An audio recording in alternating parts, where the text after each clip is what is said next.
या जहां कहीं भी हम आप गांव में, गली में, मोहल्ला में रहते हैं, वो हमारा घर नहीं है। बस ये 25, 50, 60, 70, 80 साल के लिए एक रैन बसेरा है, सराय है। चंद रोजा जिंदगी लेकर के हम आप इस मृत लोक में आए हैं। श्वास की पूंजी जैसे खत्म होगी, हमको आपको अपना गांव, गली, मोहल्ला, घर, जितने भी हमारे सगे संबंधी हैं, नातेदार है, रिश्तेदार है, बेटा है, बेटी है, पति है, पत्नी है, इन सब को छोड़ करके हमको आपको जाना पड़ेगा। आखिर हम आप कहाँ जाएंगे? कभी हमने आपने इस विषय पर विचार नहीं किया। इसी बात को बताने के लिए मानव धर्म किस लिए, मानव धर्म का मतलब क्या है, मनुष्य शरीर हमें मिला किस लिए है, हम इससे क्या काम ले सकते हैं, कहाँ को जाएंगे जब जाएंगे, ये सब इसी मंच से कल आपको बताया जाएगा। हमने कुछ बातें बताने के लिए आपको यहाँ पर बैठा लिया कि देखो, माँ के गर्भ से जब बच्चा पैदा होता है, जमीन पर आता है, जैसे पहली सांस नाक से लेता और छोड़ता है, उसी दिन से उसकी उम्र और आयु कम होनी शुरू हो जाती है। धीरे धीरे बच्चा बड़ा होता है, माँ बाप की भाषा को समझता है, माँ बाप उसकी भाषा समझने लगते हैं। हम लोग उसको पढ़ने लिखने के लिए स्कूल भेज देते हैं, वहां से पढ़ लिख करके कोई डॉक्टर बन जाता, कोई मास्टर बन जाता, कोई इंजीनियर बन जाता है, कोई जज बैरिस्टर बन जाता है। नहीं पढ़ लिख सका, खेती बाड़ी का काम करने लगता है, दुकान दफ्तर का काम करने लगता है। धीरे धीरे समाज का एक नियम है कि चलो भाई, अपने बच्चे की शादी कर दी जाए, चाहे वो बेटा हो चाहे बेटी हो।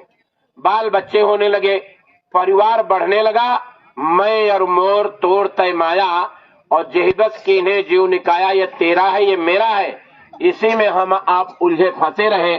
लेकिन हमको ये होश नहीं रहा कि जब हमारे गांव के तमाम बूढ़े बुजुर्ग चले गए, नौजवान चले गए, जब हमारे दादा दादी चले गए, हमारे माँ बाप चले गए, हमको भी यहाँ से जाना है, उसके लिए हमने आपने कोई तैयारी नहीं की। इस शरीर से हम निकलेंगे कैसे? शादी ब्याह की तैयारी करते हैं, खेत जोतने जाते हैं, बुआई करने जाते हैं, कटाई करने जाते हैं, उसकी तैयारी कर लेते हैं। लेकिन इस शरीर से हम निकलेंगे कैसे, उसकी तैयारी हमने आपने अपने जीवन में नहीं की। 50 साल की उम्र बीत गई, वो कल आपको इसे मंच से बताया जाएगा। ठीक जैसे आपके यहाँ गाय का और भैंस का दूध होता है, लेकिन उसी गाय और भैंस के दूध में घी होता है। क्या आप लोग उसकी धूप बत्ती अगरबत्ती सुलगा करके उसमें से घी निकाल लेते हैं? उसमें से घी निकल आता है?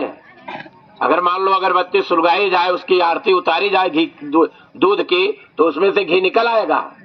नहीं निकलता है। गन्ना है, उससे चीनी मिलती है, लेकिन गन्ने की अगर आरती उतारी जाए तो क्या उसमें से चीनी निकल आएगी? नहीं निकलेगी। उसी तरीके से दो अगरबत्ती सुलगा करके हम लोग तमाम देवी देवताओं की पूजा करते हैं और यही कहते हैं, तन मन धन सब तेरा, तेरा तुझको अर्पण क्या लागे मेरा। अगर मान लो कोई देवी देवता निकल करके मंदिर से आपके सामने खड़ा हो जाए और कहे जब सब कुछ हमारा है तो ऐसा करो, आधा लाओ हमको दे दो। दो बेटे हैं, एक बेटा हमको दे दो, हम अपनी तरह इसको बनाएंगे, कोई देगा? मकान दुकान दोगे? खेती बाड़ी का हिस्सा बंटवाओगे? तो इसका मतलब जिस किसी भी देवी देवता की हम पूजा करते हैं उसके सामने झूठ बोलते हैं। और इसी को महापुरुष आते हैं समझाने के लिए कि आप झूठे लेना, झूठे देना, झूठे भोजन, झूठ चबेना, इसमें फंसे हैं। आपको इससे ऊपर निकल करके जाना है। ये देवी देवता कैसे दिखाई पड़ेंगे, भगवान राम कैसे दिखाई पड़ेंगे, कृष्ण जी कैसे दिखाई पड़ेंगे, हनुमान जी, दुर्गा मैया दिखाई कैसे पड़ेंगे? क्योंकि जितने भी ये देवी देवता हैं सब सतयुग त्रेता द्वापर के हैं। हमारी चमड़े की आंखें हैं, दुनिया को आप देख सकते हो, लेकिन किसी देवी देवता और भगवान को नहीं देख सकते हो। हमारे चमड़े के कान हैं, दुनिया की आवाज सुन सकते हैं हम आप, लेकिन अनहद वाणी, वेद वाणी, आकाशवाणी, कलमा जो 24 घंटा हमारे इस मनुष्य रूपी मंदिर में होता है, वो हम इन कानों से नहीं सुन सकते हैं।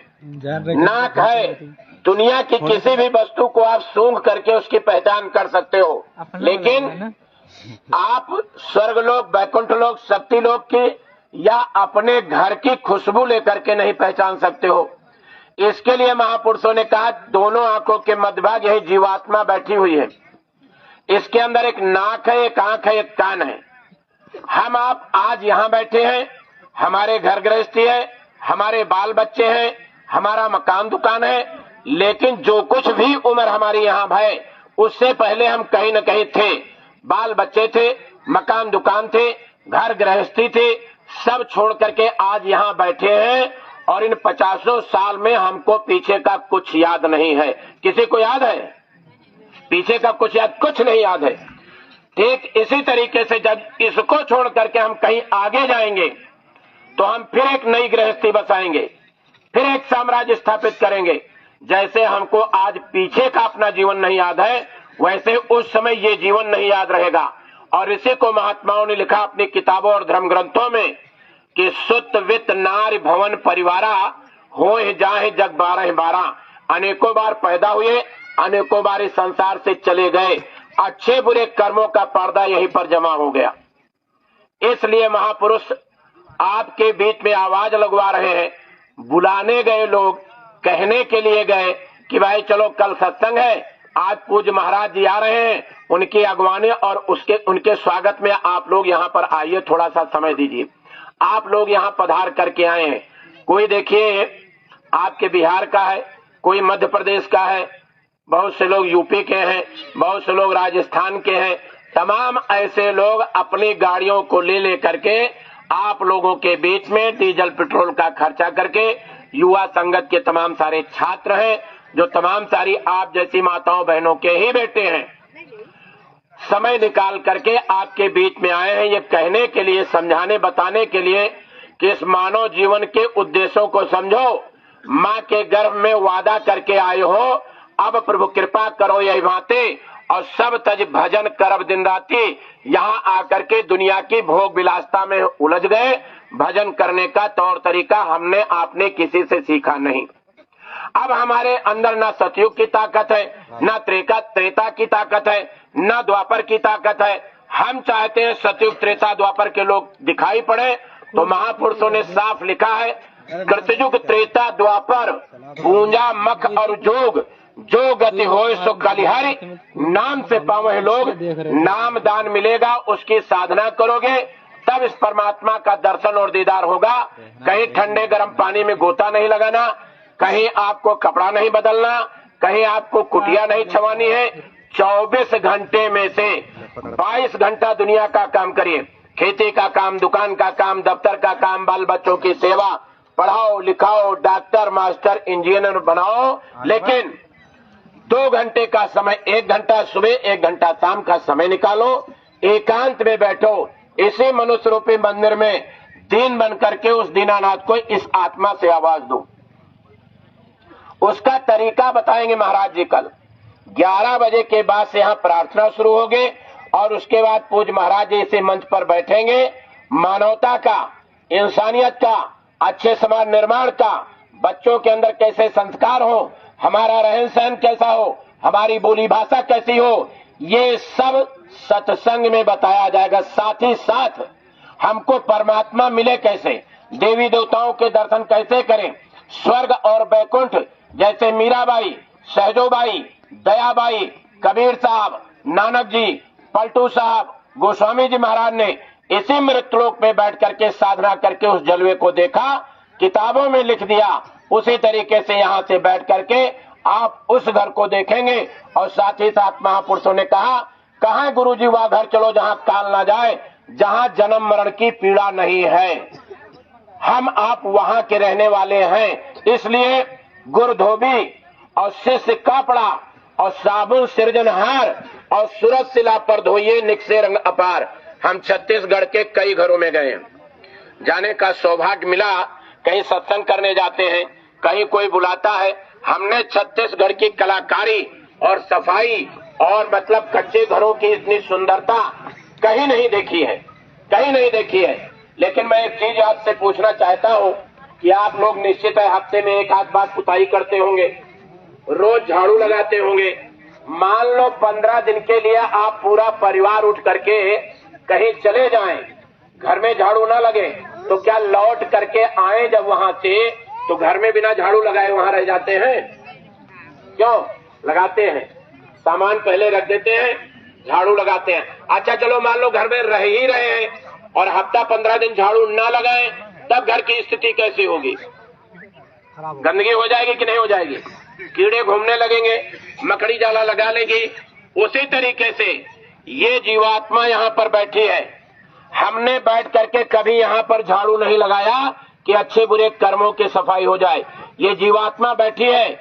हम शरीर को चलाने के लिए भोजन देते हैं, लेकिन इस जीवात्मा का भोजन क्या है? कभी हमने आपने इस पर विचार ही नहीं किया। भोजन का तरीका महाराज जी बताएंगे, झाड़ू लगाने का तरीका महाराज जी बताएंगे। और जिस दिन यहाँ आपके पर्दे हट जाएंगे, लाख कोस जो प्योवस है, दीजे सूरत पठाए और शब्द तुरे असवार हो छिन आवे छिन जाए।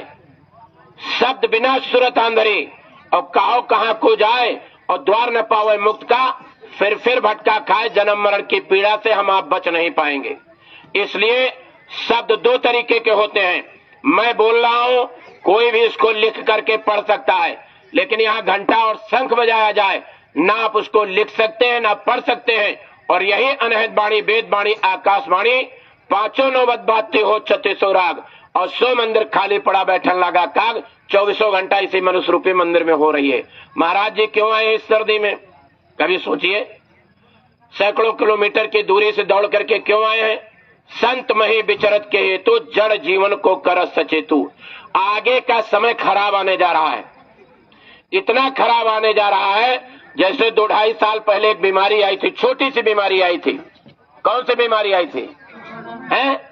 कोरोना नहीं थी, उसका असली नाम था कर्मों का रोना। उसका असली जो नाम था कर्मों का रोना, वो इसलिए था कि अस्पताल में इलाज के लिए जगह नहीं, कोई दवाई नहीं मिल पाई।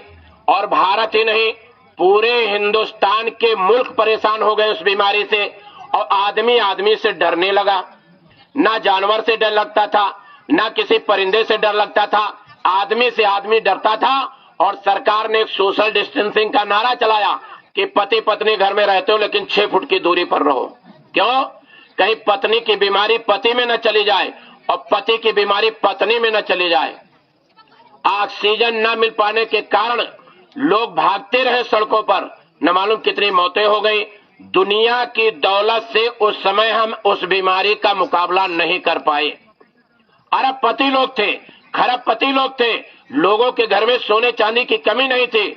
लेकिन जब मौत ने आकर के दरवाजे पर दस्तक दे दिया तो कोई अपनी मौत से झगड़ा नहीं कर पाया, लड़ाई नहीं कर पाया। आगे का समय खराब आने जा रहा है, क्योंकि आगे जो महाभारत की तैयारी चल रही है, जैसे छोटे छोटे देश लड़ रहे हैं, जब बड़े देश इसमें कूद जाएंगे महाभारत शुरू हो जाएगा। लेकिन इस महाभारत में न कृष्ण भगवान आएंगे, न अर्जुन आएंगे, न उनका गांडीव आएगा, न उनका चक्र सुदर्शन आएगा। और राक्षसों के संहार के लिए राम ने बंदरों की सेना तैयार की थी। न हनुमान जी आएंगे, न बंदर की सेना आएगी, न राम आएंगे। है कुछ आसार अब ऊपर से होगा। कर्मों का बादल बवंडर बनेगा, बरसेगी बहेगी तेरे पापों की धारा, और सुनते तो जाओ संदेशा हमारा, हमने तुम्हारे लिए जल से रचाए। ये जो बुलाया जा रहा है, इसके लिए कहा जा रहा है कि हमने तुम्हारे लिए जल से रचाए और गलिन गलिन घूम के पर्चे बंटवाए। समझो न समझो जाने भाग्य तुम्हारा, हम लोग इसलिए बुलाने जा रहे हैं। पूरब पश्चिम से बदबू उठेगी, उत्तर दक्षिण में खूब धधकेगी, लाशों पे लाशों का होगा नजारा, और सुनते तो जाओ संदेशा हमारा। हम सभी भाई बहनों से, सभी माताओं से, सभी बूढ़े बुजुर्गों से कल का समय निकालिए आप लोग।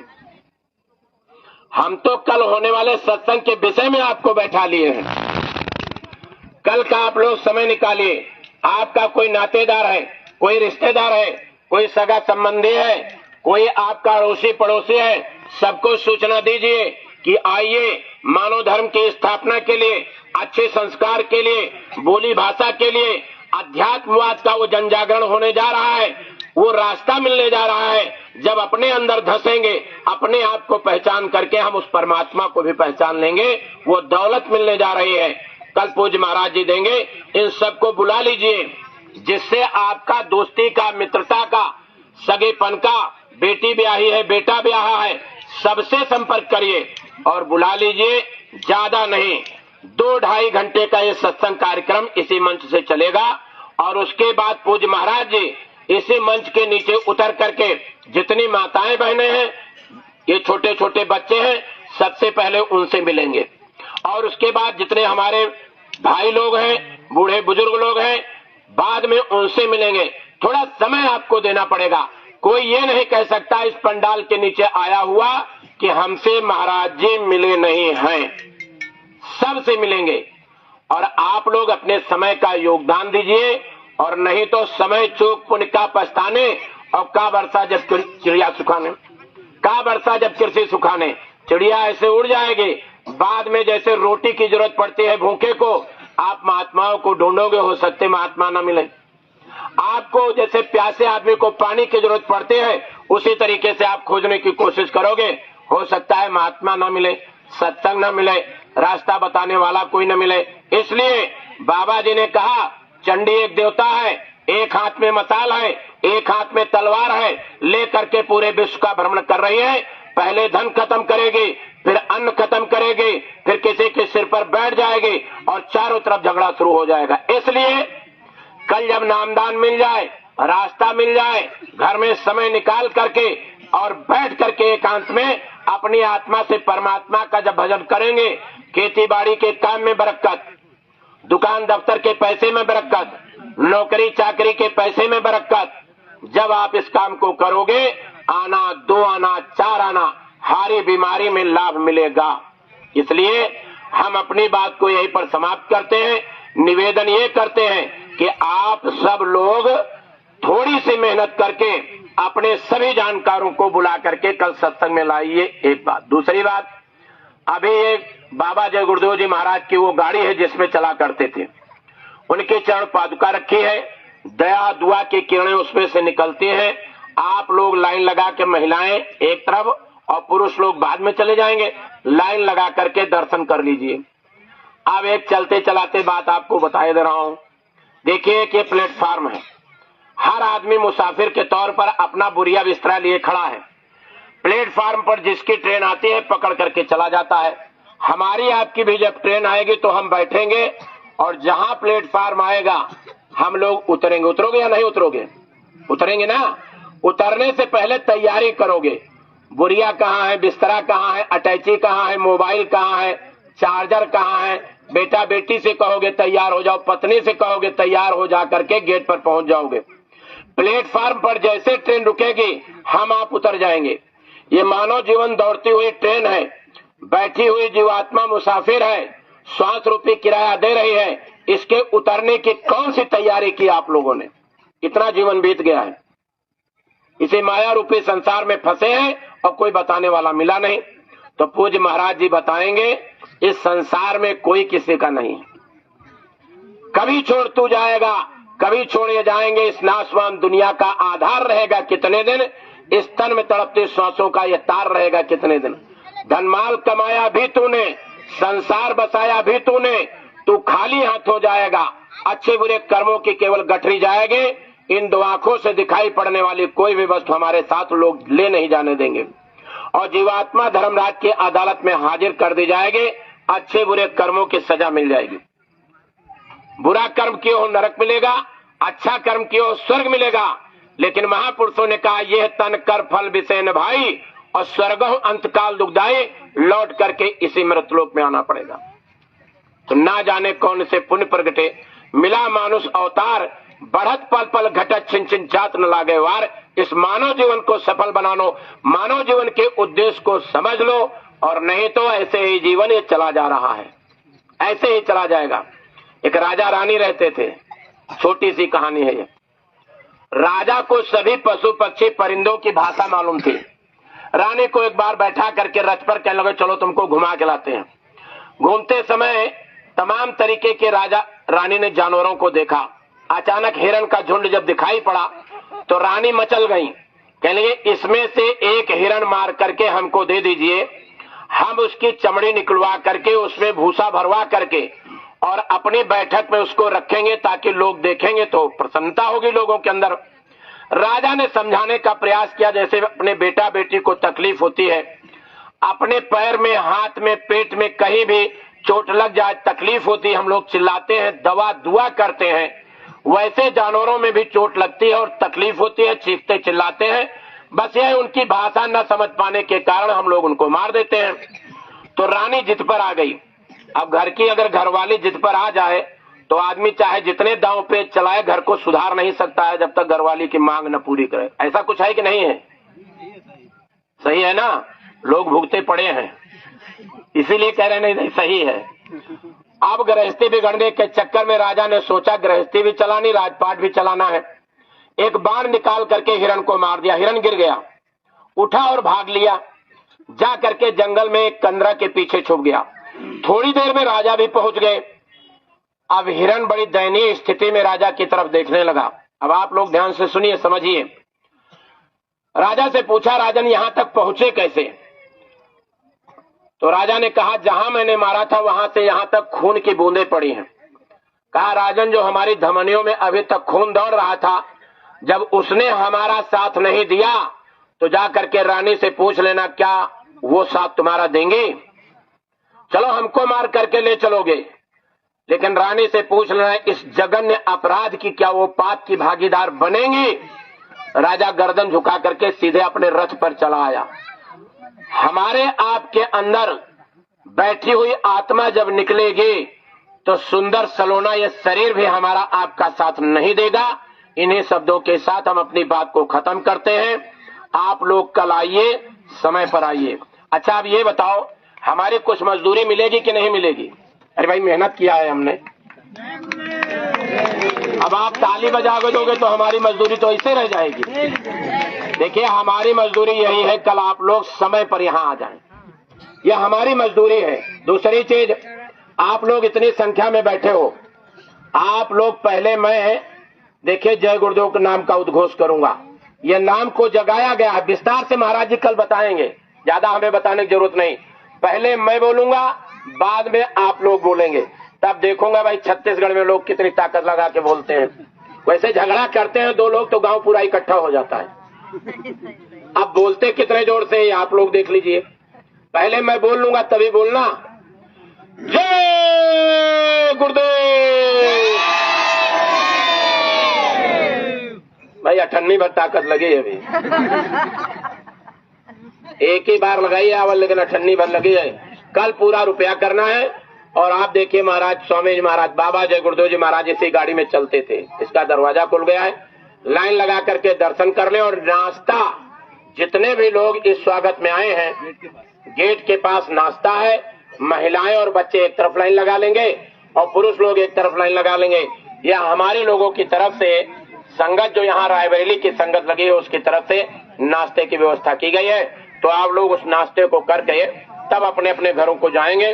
और निवेदन प्रार्थना में यही है कि कल ज्यादा से ज्यादा संख्या में लोगों को लेकर के आप लोग पधारिए। जय गुरुदेव।